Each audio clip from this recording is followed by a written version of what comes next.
Hola, les doy la bienvenida a un nuevo video desde el punto de vista epidemiológico.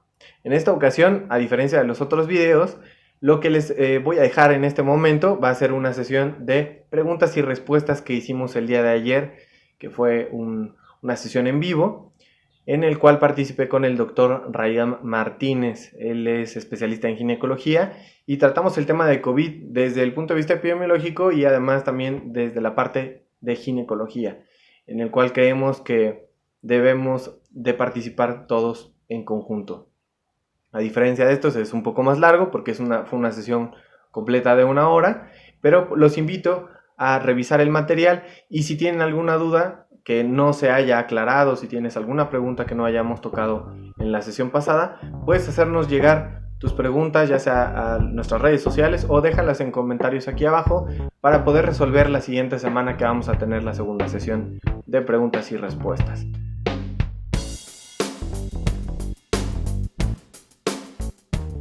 Recuerda también que ya tenemos la página desde el punto de vista epidemiológico donde puedes revisar nuestras columnas diarias. Son columnas breves de 2 a 3 minutos de lectura en la cual te explicamos temas de relevancia epidemiológica, pero desde un punto de vista un poquito más amigable tal vez y para que entiendas lo que nosotros tratamos de expresar desde nuestros conocimientos. Y no nada más es COVID, es sarampión y también hay algunos temas que algunos colegas están compartiendo con nosotros. Esperemos que nutrir todos los días con temas con mayor variedad para la lectura.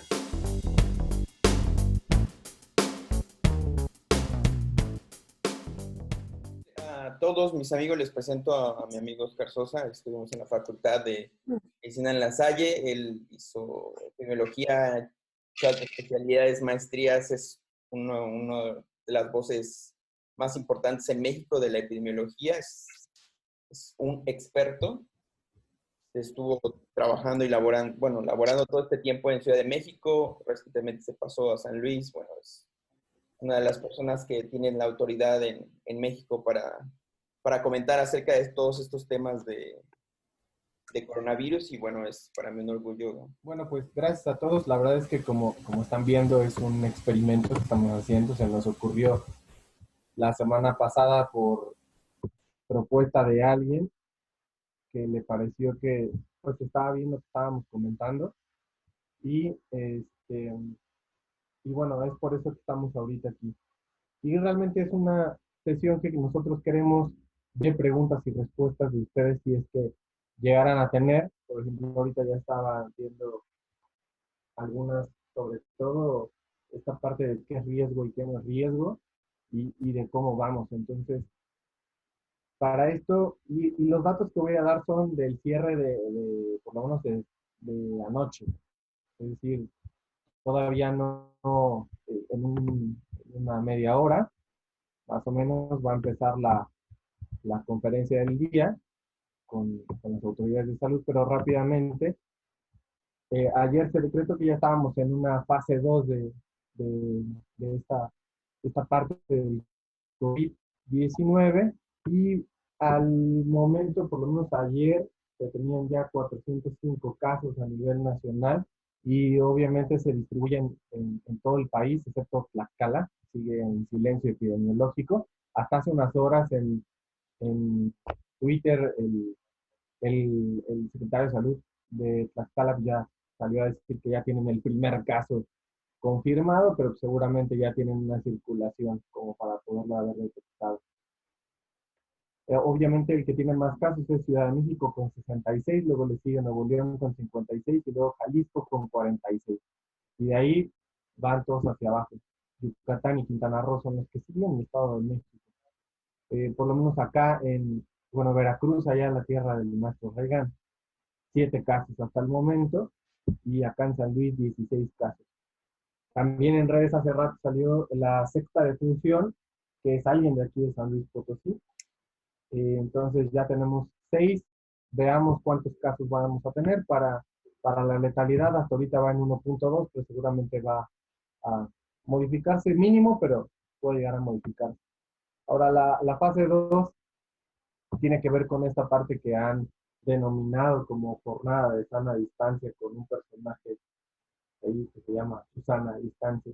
Susana, Que de lo que habla, de lo que habla es solamente de tener distancia entre nosotros si es que vamos a salir o si vamos a estar en contacto con alguien bajo vigilancia o vamos bajo aislamiento, como tú lo acabas de decir ahorita que tuviste que metro y medio, y esto tiene que ver con la cantidad o el peso que tiene la molécula que hay antes del metro y medio. No, no va más allá, a pesar de que hay un estudio ahorita que salió hace unos días que puede llegar a quedar suspendido en el aire por 3 horas, pero solamente en este radio de distancia. Y se suspenden eventos y reuniones de más de 100 personas. O, por ejemplo, Cinépolis, no sé si vieron, Cinépolis ya tiene letrero de nos vemos después porque no van a, no van a tener disponibles películas en cines o en sus salas, y eso es algo que es el ejemplo de esta parte de suspensión de eventos.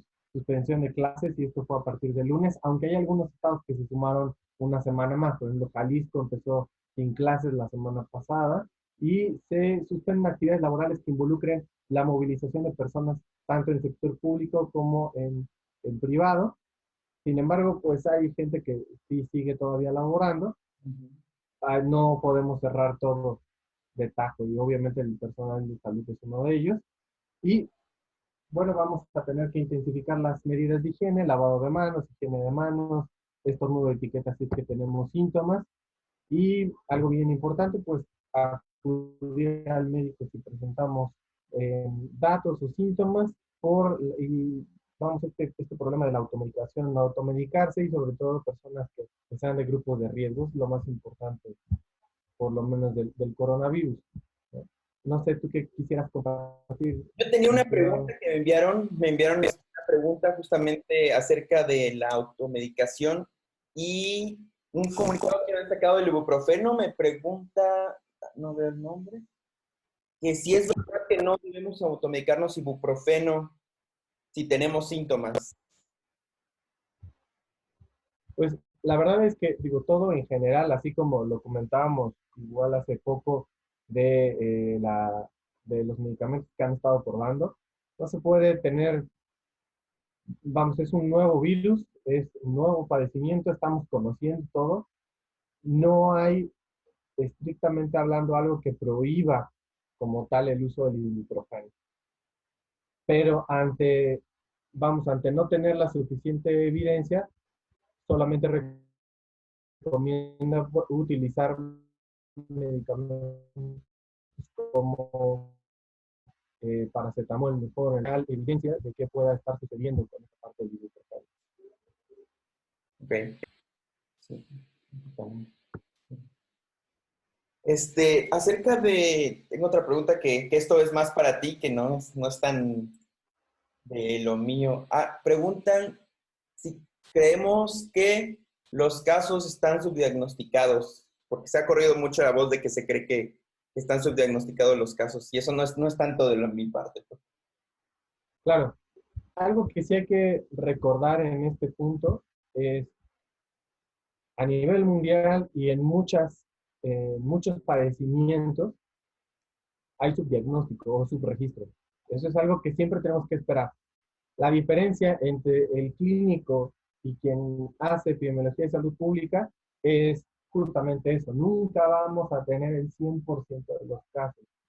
Y no necesariamente necesito saber el 100% de los casos para comenzar a hacer medidas de prevención y de control. Entonces, este afán por buscar el 100% no es algo que nosotros busquemos. Sí tenemos que buscar un número grande y desde ahí empezamos con la definición operacional, que es algo que también yo criticaba y que también por eso salió este video. La definición operacional era muy específica y recordemos estos términos de sensibilidad y especificidad, ¿no? La sensibilidad te va a permitir detectar un gran número de casos. Ya tu prueba tendrá que ser lo suficientemente específica para decirte cuál sí y cuál no, ¿no? Pero si desde el inicio tienes algo muy específico, no vas a detectar casos. Ahora, ¿cuál es el problema al que se va a enfrentar o nos vamos a enfrentar detectando casos? Pues es que van a ser un chorro. Ahora ya es demasiado sensibles, cualquiera que tenga síntomas respiratorios, y ahí sí va a tener que ser un arma que debemos de tomar nosotros la prueba, tener la prueba por lo menos disponible. Han aumentado el número de laboratorios, pero no va a ser suficiente, va a tener que sumarse muchos más. La Secretaría de Salud no va a poder sola diagnosticando, va a tener que validar muchos laboratorios. Y ahí se distribuyó una lista ampliada, no nada más es el Laboratorio Estatal de Salud Pública, ya hay en algunos hospitales, ya hay algunos hospitales privados, públicos, cadenas de laboratorios y universidades. Por ejemplo, aquí en San Luis está la Autónoma de San Luis, que ya tiene un centro para poder diagnosticar. Entonces es algo bien importante. Pero sí, o sea, entiendo esta pregunta de todos. Seguramente no es el número real. Y seguramente, de verdad, todos los países que están diagnosticando no es un número real. Es un número aproximado. ¿Cómo debo saber yo si tengo que hacerme una prueba? Ahorita ya nada más sería con síntomas respiratorios. Es decir, desde ayer que se fue lo de la fase 2 y que seguramente estará ya próximo a publicar la definición operacional final, persona de cualquier edad, de cualquier sexo que presente fiebre, tos, eh, algunas otras molestias que son muy, insisto, son un poquito amplias, Ujú. pero sobre todo dificultad respiratoria. Y ahí yo creo que va a ser el punto en donde vamos a poder discernir entre quién hacerle la prueba y quién no. Tiene dificultad respiratoria, voy por la prueba. Y si no, no hace la diferencia de tratamiento, ni de recomendaciones de higiene, ni de recomendaciones de aislamiento. Se hablaba por ahí de vamos, de una forma de mostrar, por ejemplo, influenza, que es otro tema que espero que tengamos éxito con este video y después podemos comentar, porque además también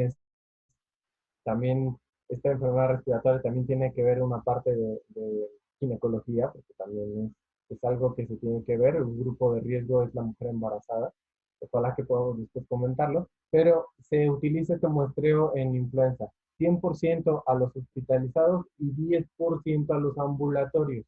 Y también es que no son todos los casos de influenza, yo en mi hospital veo bien chorro, no, la el punto del sistema de vigilancia epidemiológica de influenza no es detectar el 100%, es saber cuáles los tipos de virus circulantes para poder hacer recomendaciones a la OMS de cuáles son los virus que circularon para que haga la vacuna y yo me proteja el siguiente año.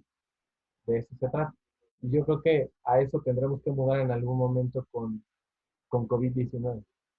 Justo platicaba ayer con Francis Figueras y me decía que el problema que van a tener los países de Sudamérica es que ellos justo entran en periodo de influenza combinado con coronavirus, porque para ellos ya va a ser invierno. Entonces van a tener dos problemas y van a tener dos problemas en poder discernir qué enfermedades, si es o coronavirus o influenza y cómo tratarlas. Porque sí hay tratamiento para la influenza, ¿no? Sí, sí, sí. Ahí yo creo que en algún momento, digo, lo digo así, me aviento al ruedo a proponerlo o a decirlo, pues yo creo que en algún momento vamos a tener que ver al paciente con síntomas respiratorios y tu prueba de influenza y tu prueba de COVID y tenemos el tamivir. Si es positivo a influenza, sigue los celtamivir. Si fue Ujú. eh, negativo a influenza, te suspende los celta, pero necesitas entonces tener un número de días en casa para no contagiar a los demás. Y también ahí yo creo que va a cambiar mucho la forma de ver las cosas, sobre todo en las incapacidades laborales. Ujú. Digo, a todos les pasó como residentes, que lo platicaba apenas con Sofía, con mi esposa. Eh, si alguien va a trabajo con resfriado y dices, oye, no puedo ir a trabajar porque me siento mal, estoy agripado, es como, es una gripa, ten, Kyle, es una gripa cualquiera. Ahora no, vamos a tener que mudar esa mentalidad y decir, tengo síntomas de gripe, ¿sabes qué? Vete una semana por lo menos. Si es COVID, vete 2 semanas, ¿no? Si es influenza, una semana y nos da, ¿no? Y lo que decía en la residencia, ¿cuántos brotes de influenza o de enfermedad infección respiratoria aguda no se ven en la residencia? Solamente porque no te quiero ir a dejar que te descanses porque van a hacer más trabajo para mí. Es decir, vamos a tener que cambiar este chip porque pues todos nos vemos afectados. Es una enfermedad infecciosa. En Europa, por ejemplo, antes de COVID, obviamente, la principal causa de incapacidad laboral era enfermedades respiratorias, específicamente influenza. En México y en Latinoamérica es lumbalgia. O sea, tenemos que cambiar este chip y decir, ¿sabes qué? Estoy en riesgo porque vienes enfermo, mejor vete a casa, ¿no? Yo creo que es lo que es el reto ahora para Sudamérica. Nosotros vamos saliendo en influenza. Ya estamos en las últimas 3 o 3 semanas, si no mal recuerdo. Pero, por ejemplo, la defunción de hoy acá en San Luis Potosí fue un paciente con influenza, con COVID y además con una neumonía bacteriana, que no dudo que sea una neumonía asociada a la ventilación, que es otro tema también interesante, que puede repuntar Influenza, ahora. COVID y bacteriana, wow. Eso es lo que se va a enfrentar justo ahora América del Sur. Así es, porque ellos entran en temporada de influenza dentro de una semana. Igual, nosotros ahorita ya entramos en primavera, verano, ellos entran ahorita otoño y invierno. Digo, los inviernos en alguna parte de Sudamérica son de 30 grados, pero al final tiene que ver mucho con la concepción social del invierno, estar todos juntos, eso también va a ser mayor o va a generar tal vez un poquito más de casos, sobre todo intranucleares o familiares. ¿No? Así es. Para todos los que nos entraron desde el principio y acaban de entrar y se acaban de unir, ¿nos podrías regalar un poco tu currículum? Claro. Eh, bueno, pues soy especialista en epidemiología, obvio, bueno, médico, egresado de la Universidad de La Salle, compañero de generación de aquí del Buen Raigam. Ya salieron algunos, estaba viendo que en Facebook estaba Aarón y Varios compañeros, sí. varios compañeros de la universidad. Hice mi especialidad en epidemiología en la Dirección General de Epidemiología y después hice el alta especialidad de epidemiología hospitalaria. Por ahí. Por ahí es nuestro... Y está haciendo una maestría también, ¿no? ahí vamos, o sea, ahí estamos haciendo vamos a presentar nuestros papeles para ver si podemos hacer la maestría de una vez. Pero con COVID vamos a tener mucha chamba. Yo creo que puede ser bastante bueno aplazar los planes de la maestría por esto del COVID, porque Vamos a perder un año prácticamente. Yo voy a perder un año del doctorado igual, pero no vamos a tener opción. Todo se ha paralizado mundialmente, entonces. sí, todos vamos a tener chamba con COVID vamos, desde nuestra trinchera, ¿no? Ustedes tienen también un tema muy, muy importante, el área, aparte, a pesar de que el área pediátrica, el paciente pediátrico no se agrava, es un súper buen mecanismo de transmisión para el adulto, ¿eh? O sea, Uh-huh. se enferma, pero transmite y es un portador asintomático bastante eficiente. Entonces, Estaba viendo las estadísticas de Italia que de menores de 29 años, 0 muertes, pero eso no significa que no transmitan la enfermedad. Y sí, muchos, sí, ajá, sí. dime, dime. No, no, no, Ah, sí. lo que muchas personas he escuchado y leído que subestiman el COVID porque dicen, es que no mata tanto. O sea, por lo menos en epidemiología, las enfermedades infecciosas no nada más las medimos con letalidad. Si solamente mides letalidad, ya, o sea, perdiste un campo que puedes llegar a ver. Eh, no es letal, pero es muy efectivo para transmitirse. Y aquí lo importante, y creo que es lo que se ha mencionado mucho, es cuál va a ser la carga económica de las instituciones de salud al momento de recibir una gran carga de pacientes. Creo que el tema más del COVID va a ser económico y sobre todo infraestructura de la Secretaría de Salud. Y este es el punto teórico por el cual se lanza ya de una vez la fase 2, tratar de hacer que la curva sea plana durante mucho más tiempo. así vas a recibir pocos pacientes y puedes por lo menos eh, tratar de solventar la carga hospitalaria, a diferencia de otros países que ahorita no pueden, o sea, no nada más en carga de hospital, o sea, eh, carga de funciones tampoco pueden. Ese es el punto, tenemos que migrar a pensar que pudiera llegar a hacerlo más prolongado y no nada más súbito. El súbito ahoga a cualquier ministerio, cualquier Secretaría de Salud del mundo. ¿Qué ibas a comentar tú, Ray?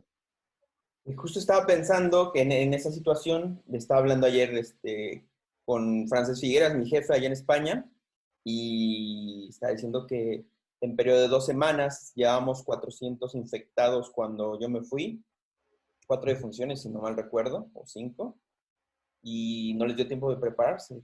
Quedaron completamente ahogados porque las clínicas pequeñas empiezan a cerrar y entonces todo lo derivan a los centros de tercer nivel, que son los importantes para resolver estas situaciones, pero se ven rebasados porque empieza a enfermarse el personal, empieza a encarecer de insumos, etcétera. Afortunadamente, por ejemplo, ellos están en Europa, hay muchas donaciones, los futbolistas donan, hacen el otro, se suelta el dinero para investigación, de hecho es parte de lo que estamos haciendo, pero quedan sobrepasados el sistema de salud, específicamente tanto para personas normales como para embarazadas. Sí, fíjate que algo bien importante y también es esta parte es que nos están diagnosticando, son muchos más casos, estoy seguro. La verdad es que COVID creo que pudiera ser de estas enfermedades que no puedes ocultar. O sea, puedes decir que no hay tanta lepra y difícil diagnóstico, diagnóstico tanto clínico como microbiológico, va, pero COVID no lo vas a poder esconder, no se va a poder esconder. Y ahorita estamos de cierta forma un poquito más tranquilos, entrando en una fase de crecimiento exponencial de casos, todos vamos a ver casos de infecciones respiratorias agudas, sin duda, sin duda alguna. Obviamente empezó con un pequeño núcleo de personas, pero va a crecer. No lo vamos a poder ocultar. No va a haber. Digo, igual y no vas a tener así todos los confirmados en la mano ni en el papel, pero en la salud pública va más allá, ¿no? Igual es difícil entendernos porque desde las universidades no nos enseñan bien qué es lo que hace el epidemiólogo, pero créanme que es algo un poquito más complejo, va más allá. Hay que pensar todo, económico, administrativo, de gestión, tanto de gestión de unidades como gestión de riesgos, comunicación, es un chorro de cosas.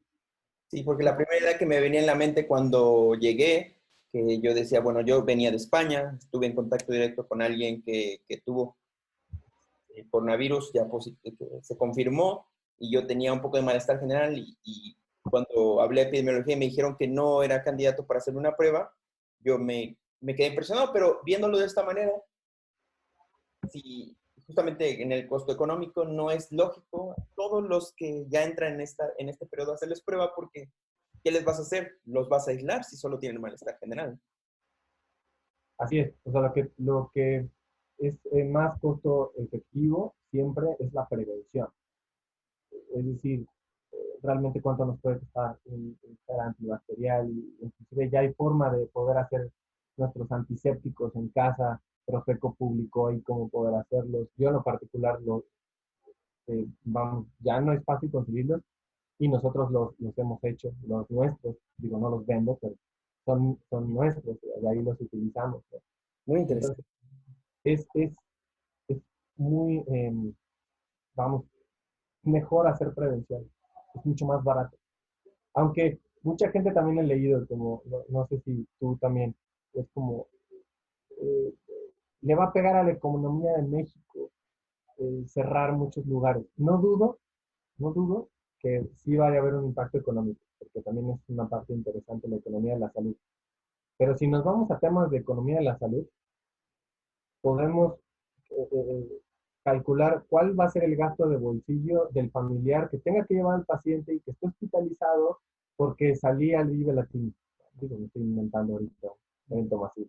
Pero no sabemos cuánto va a ser el impacto real para el bolsillo del mexicano. Creo que ahí sí a alguien le gusta la economía de la salud. Les invito a hacer ese Claro que proyecto. era mucho mejor evitar los contagios de funciones, etcétera, que el cierre de algunos negocios transitoriamente. Sí, o sea, fíjate, es un tema que, por ejemplo, en infecciones asociadas a la atención de la salud, siempre lo manejamos, como cuánto cuesta por ejemplo, una neumonía asociada a la ventilación. Puede costar entre 250 y 500 mil pesos. Wow, Una neumonía. wow. ¿Cuánto cuesta llenar un hospital de 600 camas de alcohol gel? Como 2 millones de pesos. Con 4 casos, Ujú. alcanzas lo que puedes surtir en un hospital de alcohol gel al año. Ujú. Entonces, ¿qué es que es muy caro? Pues vamos a ver qué es caro, ¿no? Pues simplemente un día de ventilación mecánica, un día de terapia intensiva, en un público puede llegar hasta 150 mil pesos. Un solo día de terapia intensiva. Bueno, Entonces, pregunta aquí David que hay que recalcar que se ha difundido el mito de que el virus se puede morir en calor rápidamente, pero la gente piensa en el sur acá de México que el calor ambiental matará el virus, pero realmente que no es así. no, la verdad es que no. Simplemente pongamos el ejemplo de Australia. Australia, cuando tuvo sus casos, bueno, que tiene sus casos, empezó con 30 y tantos grados de temperatura. O sea, no. Y también, fíjate que eso es algo muy curioso, no sé quién se aventó a decirlo, bueno, sí sé, pero aquí lo vamos a publicar este video, sabemos quién lo dijo y todos lo vimos en una conferencia, que como van a venir las temperaturas altas, va a haber menos casos. Acuérdense, hace 11 años, ¿qué estábamos haciendo? Digo, nosotros estábamos en octavo semestre, Ujú. nos suspendieron nuestras clases porque hubo influenza en abril, o Ujú. sea, plena primavera cayó influenza y nos fue bien y bonito.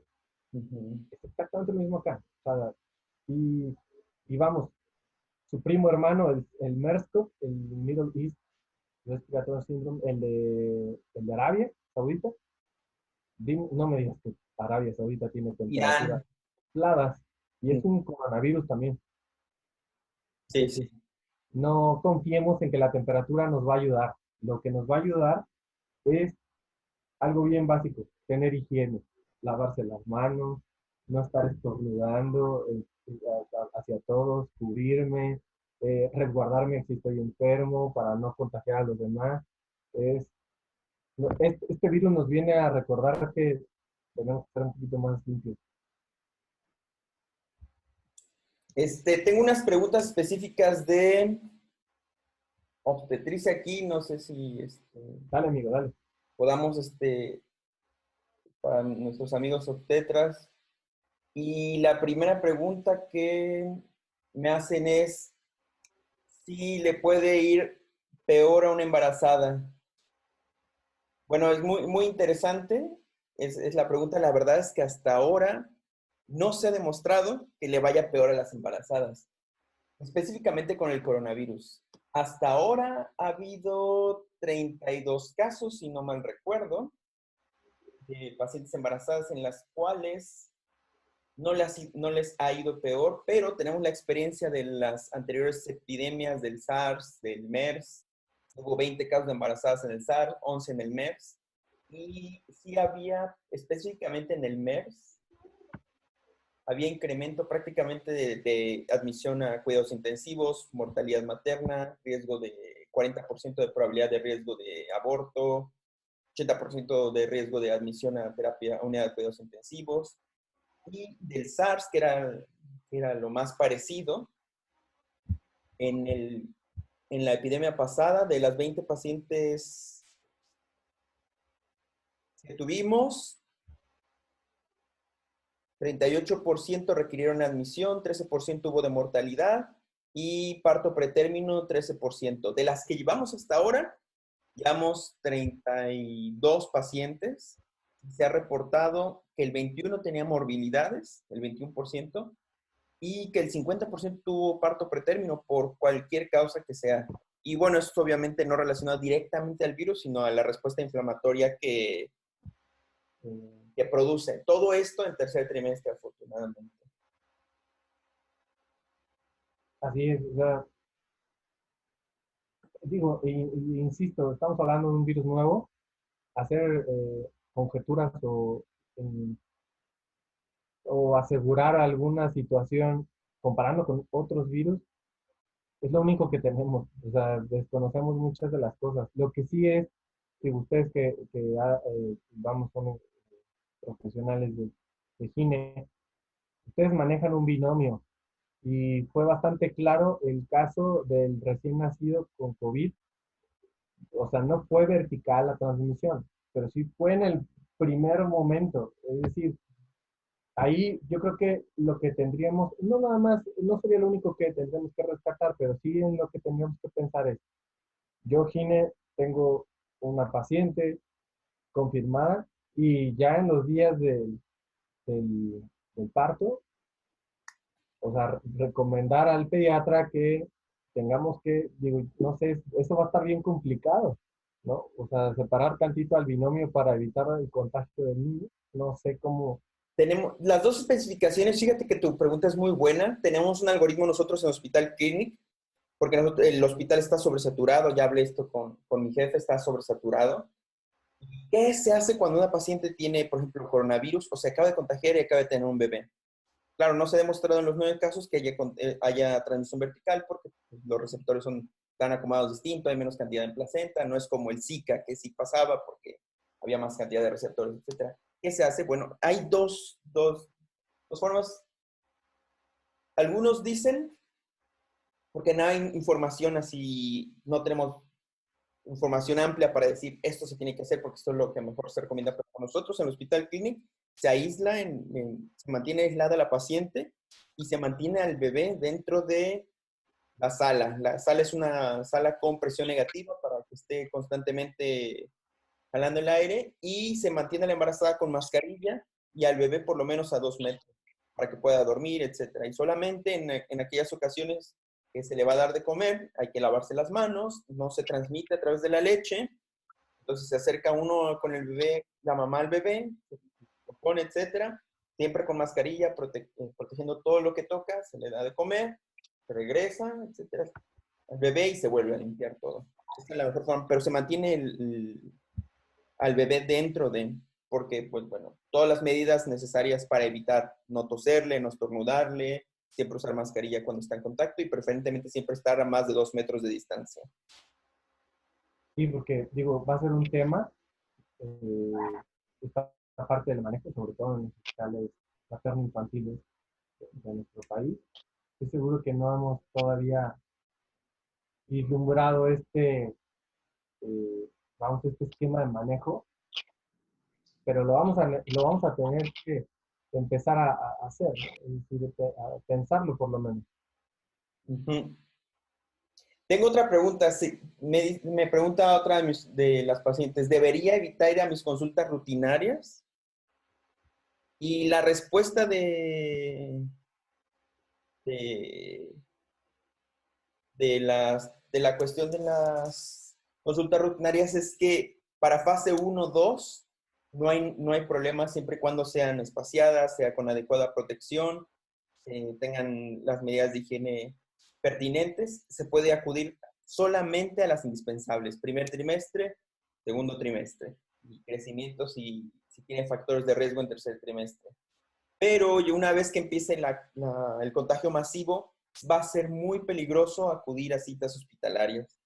Y la paciente va a tener más riesgo. Ahorita en el Hospital Clinic lo que se está haciendo y que están haciendo mi jefe y todos mis compañeros, que les mando muchos saludos porque están luchando durísimo, lo sé, es que se cancelaron todo aquel ultrasonido que no sea realmente necesario, urgente.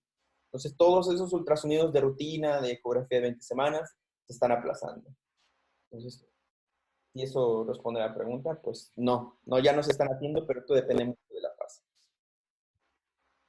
Claro, sí, no, y aquí también tiene mucho que ver algo que conocemos como eh, reconversión hospitalaria.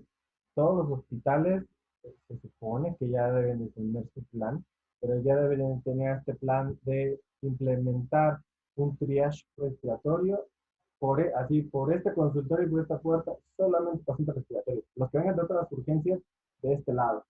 No mezclarlos, médicos diferentes, personal médico diferente, personal de enfermedad diferente, no mezclarse y empezar a aplazar o a espaciar, como dijiste, algunos, sobre todo procedimientos, ya sea diagnósticos o terapéuticos, programados.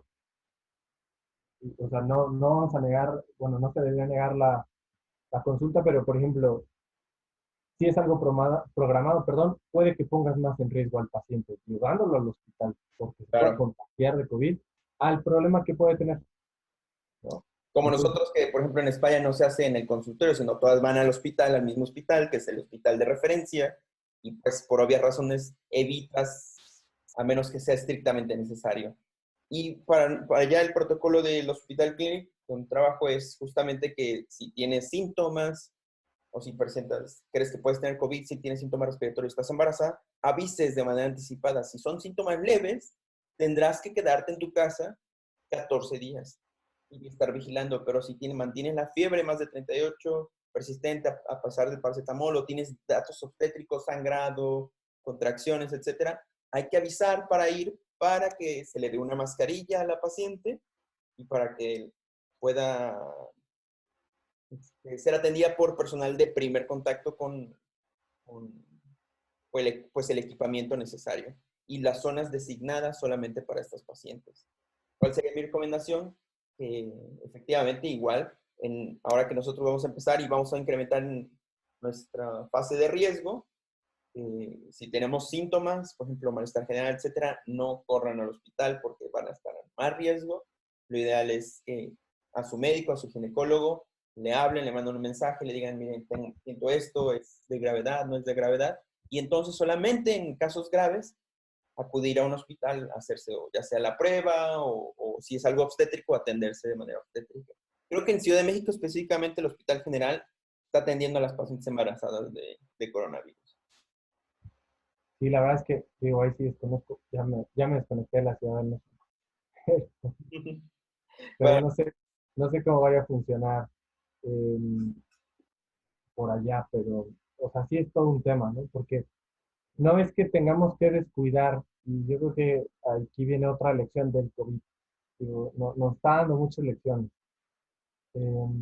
No es que tengas que aplazar por atender COVID, sino aprender a atender a pesar de COVID. con COVID, ¿no? Sí. O sea, es justo lo que decíamos, ¿qué haces con el binomio si la mamá tiene COVID y es recién nacido? ¿Qué vas a hacer? No le vas a separar al niño, ¿no? No, no, se cree que no. Exacto. Otros preguntan qué pasa, por ejemplo, si tengo un parto inmediatamente y me enfermo por COVID inmediatamente. Bueno, en ese sentido, de tener un parto inmediatamente, de tener COVID, por ejemplo, tengo mis niños pequeños, acaban de nacer hace unos meses y me da mi COVID, bueno, es una pregunta muy interesante. Porque idealmente no habría por qué separarlos, sobre todo si tiene que dar pecho. Si hay que dar pecho, se tiene que seguir dando pecho porque no se transmite a través de la Eh, leche, ujú. pero sí hay que mantener las distancias, los 2 metros, etcétera, usar mascarilla, limpiar todos los mamilos. Ahora que sí ya no están, ya se lactaron y los niños ya están más grandes, lo ideal es separarlos y mantener a la persona en aislamiento. ¿Se van a morir? No, no. Los casos menos de 29 años ni uno se ha muerto, pero bueno, como tú nos dijiste, son perfectos en transmitir la enfermedad para todos lados. Claro. No, sí, y la verdad es que, em, insisto, no es, sería, vamos, vivir con la enfermedad, ¿no? Y nos va a recordar, insisto, medidas bien básicas, lavarnos las manos, este, que vamos a hacer algo bien sencillo, 40 segundos con agua y con jabón y 20 segundos con soluciones antisépticas como alcohol gel. Y algo tan sencillo nos puede prevenir muchísimas cosas, no nada más esto, sino otras más, ¿no? Enfermedades, eh, vamos, gastrointestinales o, vamos, es una medida bien sencilla, bien básica y que no puede ser posible que, digo, a mí me pasa, ¿eh? O sea, así como se quejan del epidemiólogo que no hace muestras, yo me quejo de todos porque no se lavan las manos. Así es. Les voy a compartir rápidamente un pequeño algoritmo que que traduje de mi amigo Leo Pomar allá, que este es de Lancet, de hecho, y lo traduje al español. Me parece interesante solamente analizar dos cosas. A los factores de riesgo para acudir a una consulta, que serían en mujeres embarazadas, que es que si viajó a un país afectado, que si ya hay circulación, por ejemplo, activa del virus en la población, y ya tiene síntomas, que claro que se hace examen clínico y luego se hace prueba en los lugares donde se puede hacer prueba. Aquellas sintomáticas, si tienen fiebre, y se monitorizarían en el hospital y las asintomáticas en casa, lo cual difiere del modelo de Barcelona por el hecho de que ya están saturados y cuando ya está saturado, pues no puedes hacer esto. Entonces, lo que se sugiere en estos casos, en vez de hacerlo así, porque es para lugares donde no son referencia, no son tercer nivel, es que para la cuestión de Barcelona, lo tengo, solamente acudirán aquellos que tienen casos graves, porque pues ya no se dan abasto, entonces para ellos es imposible estar tamizando y estar viendo a aquellas pacientes solamente por tener síntomas, aunque no sean graves. Entonces, por vía telefónica se valora a la paciente, que esto es yo creo que será lo recomendado en México, cuando avancemos de fase, que se acuda después de la llamada telefónica y que entonces se haga una valoración clínica solamente en aquellos que son pacientes graves. Si la sintomatología es leve, lo ideal es aislarse nada más, en este sentido. Entonces, pienso que en un sistema de salud que es saturable como el nuestro, es el algoritmo de Barcelona es el que mejor va a funcionar, más que estos algoritmos, por ejemplo, este es de Suecia, donde tienen no tantos casos, etcétera, y pues bueno, lo ideal va a ser esto, paciente grave, avisar si empiezo a tener síntomas respiratorios importantes, avisar a mi médico y entonces valorar si requiero o no requiero irme, que lo más probable es que sí para graves y para sintomatología leve solamente es quedarse aislado.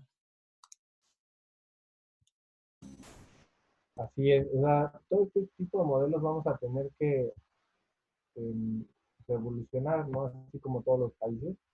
Esperemos que no tengamos escenarios parecidos a otros. España es un ejemplo claro de cómo